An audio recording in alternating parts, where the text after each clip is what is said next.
ஃப்ரெண்ட்ஸ்ன்னு சொல்கிறீங்க, business with friends வந்து mostly எனக்கு வந்து சக்ஸஸ்ஃபுல்லாக இல்லை, அது எல்லாருமே சொல்கிற வார்த்தை தான்.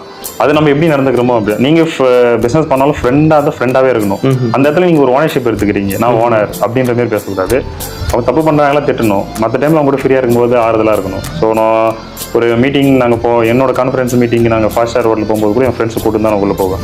அங்கே ஆக்சுவலி ஓனர் மட்டும் தான் அலோவ் பண்ணாலும் நான் அவங்ககிட்ட ரிக்வெஸ்ட் பண்ணி நான் கூட்டு போவேன். ஏன்னா ஃப்ரெண்ட்ஸை நம்ம எப்படி வச்சிருக்கோமோ அதுக்கு ஆப்போசிட் தான். அது நீங்கள் பிஸ்னஸ்னு இல்லை, நம்ம நார்மலாக ஒரு ஃப்ரெண்ட்ஷிப்பில் அப்படி தான். நீங்கள் அவர்கிட்ட கரெக்டாக உண்மையாக இருந்தாலும் அவர் உங்ககிட்ட உண்மையாக இருக்க போகிறாரு. ஒரு முன்னாடி நம்ம உண்மையாக இருக்க இருந்துட்டு பின்னாடி பேசினா அவர் மாற போகிறாங்க. நம்ம எப்படி இருக்குமோ ஆனால் எல்லாரும் ஒரு மைண்ட் ஃப்ரெண்ட்ஸ் கூட போனால் பாட்டு 2 பேரும் ஒன்றா பிஸ்னஸ் பண்ணுறாங்க. இதில் வந்து ஒரு டெசிஷன் எடுக்கும்போது வந்து ஆர்குமெண்ட்ஸ் வரும், நீ என்ன எடுக்கிறது நான் எடுக்கிறது. அதனால தான் நிறைய பிஸ்னஸ் ஃபெயிலியர் ஆகுது. ஆனால் எங்கள் ஃப்ரெண்ட்ஸ் எப்படின்னா சரி ஓகே அதில் ஒருத்தவங்க எல்லாம் சொல்லுவோம், சரி கிருஷ்ணா எடுப்பான் அவன் பண்ணுவோம் அப்படின்ற ஒரு கான்ஃபிடன்ஸ் அவங்களுக்கு இருக்குது. டெசிஷன் கூட சப்போர்ட் பண்ணி போகிறாங்க. ஸோ அதனால அந்த ப்ராப்ளம் இருக்காது.